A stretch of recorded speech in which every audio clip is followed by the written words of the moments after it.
hours after a White House spokesperson called for ESPN to fire her because she called President Trump a white supremacist on Twitter. Jemele Hill tweeted about the topic Wednesday night, saying she was going to address the elephant in the room after becoming the latest flashpoint in a cultural skirmish that has enveloped the sports network once again. Hashtagging her tweet #facts, Hill wrote, "My comments on Twitter expressed my personal beliefs. My regret is that my comments and the public way I made them painted ESPN in an unfair light. My respect for the company and my colleagues remains unconditional." When asked Wednesday afternoon by the Post's David Nakamura about Hill's original tweets, Sarah Huckabee Sanders said she was unsure whether the president was aware of the kerfuffle they caused, but added, "I think that's one of the more outrageous comments that anyone could make and certainly something that I think is a fireable offense by ESPN." ESPN, in a statement after the first tweets, said that the comments do not represent the position of ESPN. "We have addressed this with Jemele and she recognizes her actions were inappropriate."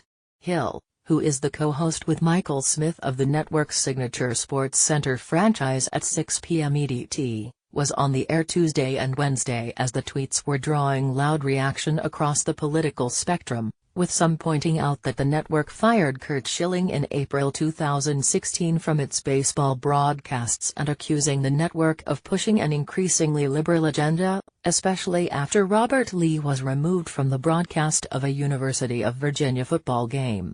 The topic came up on Fox News' Tucker Carlson Tonight and Fox and Friends. On Wednesday night, Schilling fired away at Hill, telling Sean Hannity, "Jemele Hill has always been a racist. The things that she says, the things that she does, I don't have a problem with the fact that Jemele Hill is racist, that ESPN's Bomani Jones is racist, and Colin Kaepernick knelt for a lie, and that Disney and ESPN, who they own, supports liberal racism." Those two words were heard often last winter when the network removed Sage Steele from its NBA Countdown show, prompting cries that it was because of her presence at the center of social media flaps involving NFL anthem protests and airport immigration protests. There were suggestions that she moved to Fox News, with the Daily Beast calling her a right-wing favorite, and with Clay Travis describing her as a prominent conservative voice.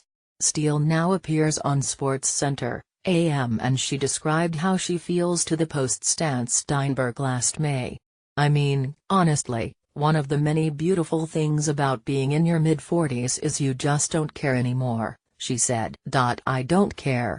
Along with gray hair and all the other awesomeness about aging, I am just so comfortable in my own skin. And it took years to get to this point. So no, I'm good. If anything, it has motivated me to continue to be me, and I feel blessed that I just have the right family and friends around me to encourage me to still be me."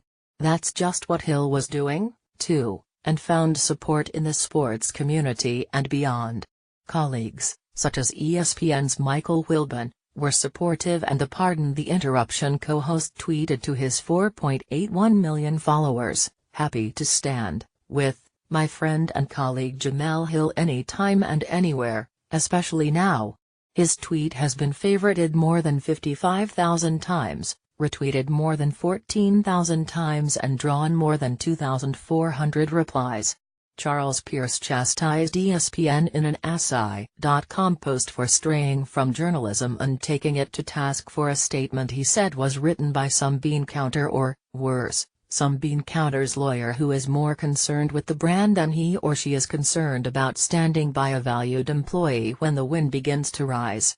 The ESPN brand is now something new, and Hill was tasked with finding that as she brought her experiences as a reporter and columnist to the revamped Sports Center SC6, last winter with Smith.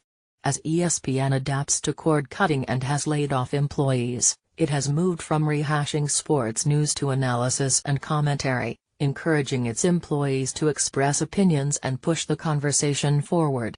For many of its stars, that includes moving from merely sports into culture and, often, into Black culture. That can put ESPN's TV faces, increasingly personalities rather than reporters, in dangerous territory and has created a debate over whether the network's identity is inherently liberal or conservative. It's an identity with which even the Disney-owned network seems to struggle. The Hill kerfuffle, for instance, came just a day after Hank Williams Jr., who had been fired in 2011 for comparing Obama with Hitler, returned to Monday Night Football with his signature theme song. With its identity evolving toward debate and opinion-driven shows, ESPN updated its guideline.